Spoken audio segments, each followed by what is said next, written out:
Elathur bus stand പരിസരവും വെള്ളക്കെട്ട് മൂലം ജനങ്ങൾ ദുരിതമനുഭവിക്കുകയാണ്. ബസ് സ്റ്റാൻഡിൽ ഉണ്ടാക്കിയ ഷെൽട്ടർ മൂത്രപ്പുരയും പൊതുജനങ്ങൾക്ക് ഉപയോഗിക്കാൻ സാധിക്കാനാകുന്നില്ല. എലത്തൂർ ബസ് സ്റ്റാൻഡും പരിസരവും കുണ്ടും കുഴിയും വെള്ളം കെട്ടുമായി നശിച്ചുകൊണ്ടിരിക്കുകയാണ്. കോടികൾ മുടക്കിയുണ്ടാക്കിയ പൊതുമുതലാണ് നശിച്ചുകൊണ്ടിരിക്കുന്നത്.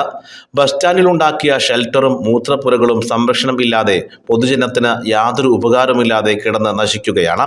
പൊതുജനത്തിന് നികുതി പിരിക്കാൻ കാണിക്കുന്ന ഉത്സാഹം കോടികൾ മുടക്കി നിർമ്മിച്ച പൊതുമുതൽ സംരക്ഷിക്കാൻ കോഴിക്കോട് കോർപ്പറേഷൻ അധികൃതർ കാണിക്കുന്നില്ല എന്ന പരാതിയുണ്ട്.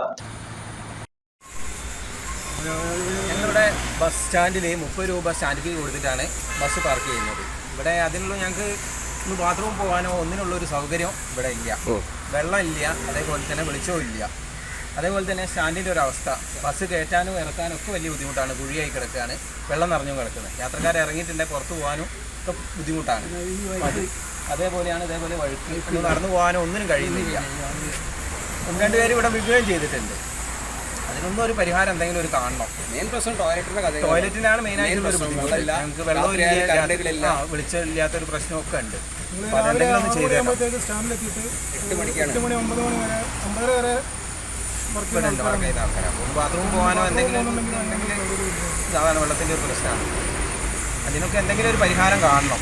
അതേപോലെ സ്റ്റാൻഡിൻ്റെ ഒരു അവസ്ഥയും വെള്ളം കെട്ടി നിന്നിട്ട് വലിയൊരു ബുദ്ധിമുട്ടാണ്. ബസ് കയറ്റാനും ഇറക്കാനും ഒക്കെ ബുദ്ധിമുട്ടാണ്. കുഴിയായിട്ട് ആളുകൾക്കും ബുദ്ധിമുട്ടാണ്, ഞങ്ങൾക്ക് വണ്ടിക്ക് കേടുപാട് സംഭവിക്കുകയാണ്. ഇതൊക്കെയാണ് ഇവിടുത്തെ ഒരു പ്രശ്നം. ACB news, Kozhikode.